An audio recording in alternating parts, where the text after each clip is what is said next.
Hi అండి, welcome to Sunitha cooking channel. ఈరోజు మన రెసిపీ ఎమ్మి మటన్ కర్రీ అండి. అసలు మీరు ఎప్పుడు తినుండరు, అంత టేస్టీగా ఉండే మటన్ కర్రీ అండి. అసలు రెస్టారెంట్లో ఎట్లా ఉంటుందో దానికన్నా మించిపోయి ఉంటుందండి. టేస్ట్ అయితే సూపర్ ఉంటుందండి.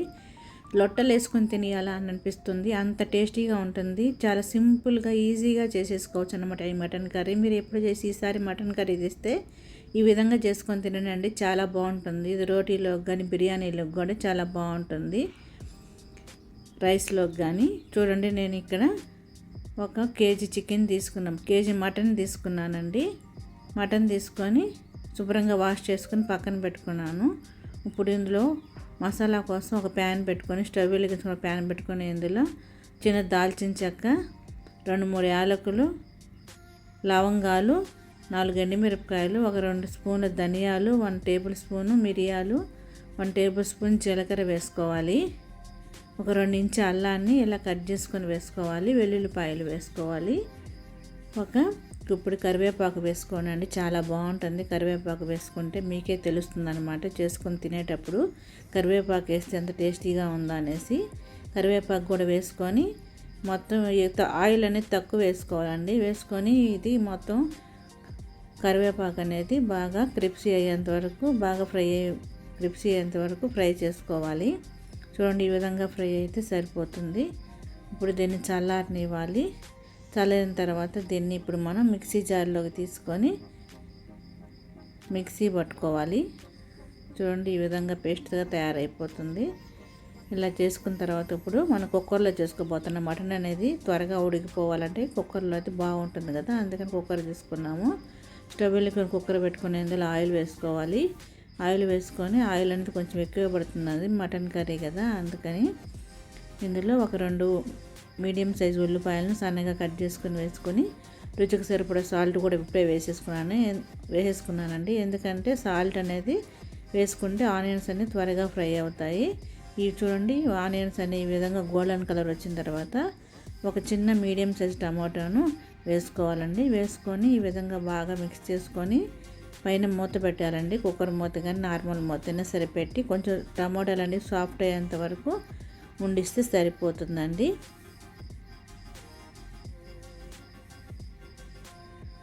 చూడండి, టమాటా అనేది బాగా సాఫ్ట్ అయిపోయింది కదా. ఇప్పుడు మనం మిక్సీ పట్టుకున్న మసాలా పేస్ట్ని వేసుకోవాలి.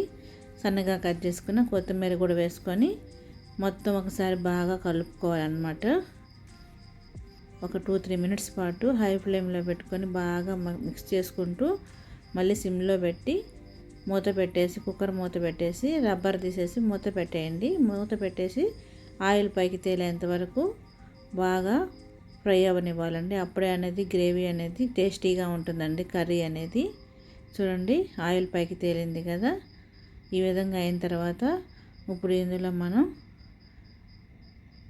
1/2 టేబుల్ స్పూన్ పసుపు, మీ స్పైసీకి తగ్గ కారం వేసుకోండి. నేను ఇక్కడ 2.5 టేబుల్ స్పూన్ల కారం వేసుకున్నానండి.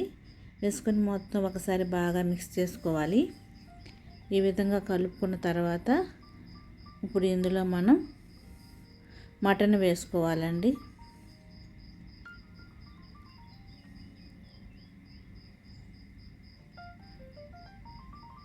అసలు నేను చెప్పడం కాదండి, మీరు ఒకసారి చేసుకొని తినండి ఈ కర్రీ.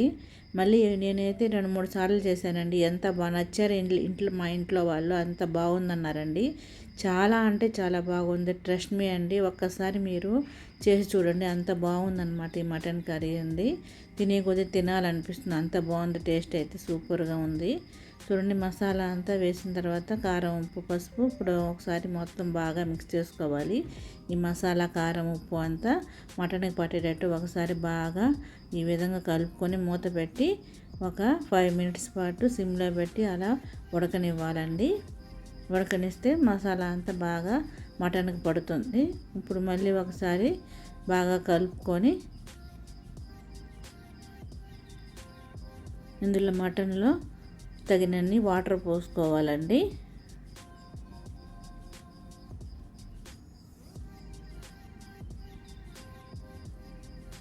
వాటర్ అని కొంచెం ఎక్కువ పడతాయండి, ఎందుకంటే మటన్ కదండి, ఉడకడానికి టైం కూడా పడుతుంది, కొంచెం వాటర్ కూడా కావాల్సి వస్తుంది.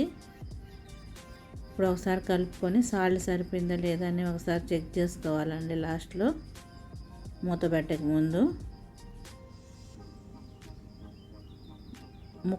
మనకి మటన్ మునిగేంత వరకు నీళ్ళు పోస్తే సరిపోతుందండి. గ్రేవీ కరెక్ట్గా వస్తుంది.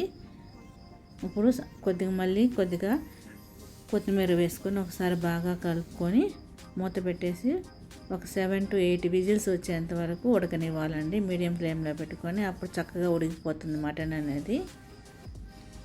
చూడండి, మటన్ అనేది చక్కగా ఉడికిపోయింది. ఈ మాత్రం పలుచదనం ఉంటే సరిపోతుందండి. ఎందుకంటే కర్రీ చల్లబడే కొంది మనకి చిక్కబడిపోతుందండి కర్రీ అనేది. అందుకని ఈ కన్సిస్టెన్సీ అయితే సరిపోతుంది. చూడండి, మటన్ ముక్క కూడా బాగా ఉడికిపోయింది. ఇప్పుడు దీన్ని మనం సర్వింగ్ బౌల్లోకి తీసుకుందాము. చూడండి, ఎంతో టేస్టీగా ఉండే మన మటన్ కర్రీ రెడీ అయిపోయిందండి. రెస్టారెంట్ స్టైలు సూపర్ అంటే సూపర్ టేస్టీ అండి. ఎప్పుడు తినండి, లొట్టలు వేసుకొని తింటారనమాట. అంత టేస్టీగా ఉంది. Please subscribe my channel.